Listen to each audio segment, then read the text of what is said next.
سلام عزیزای دلم، روزتون بخیر باشین. بیاین با هم آماده شیم بریم خونه مامان امینا و در حینی که آماده میشیم عجیب ترین رسم های زایمان توی دنیا رو بهتون بگم. در قدیم توی بریتانیا یه رسم خیلی عجیب وجود داشت. در بریتانیا در قدیم زنان سلطنتی حتما باید در مقابل وزیران زایمان می‌کردن تا وزیران حتما شاهد باشن که شاهزاده متولد شده.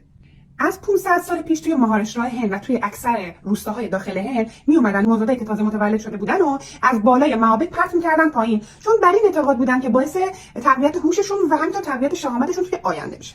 یه چیز خیلی باحالم وجود داره که توی یکی از کشورها خیلی برای من جالب بود. این بود که داخل ایرلند در قدیم می اومدن یه تیکه کیک از عروسی پدر مادر رو نگه می‌داشتن. وقتی که نوزاد تازه به دنیا اومده بوده، می اومدن سر نوزاد رو با اون یه تیکه کیک آغشته می‌کردن، به خاطر اینکه معتقد بودن خوشیومنی و خوششانسی در آینده برای بچه میاره.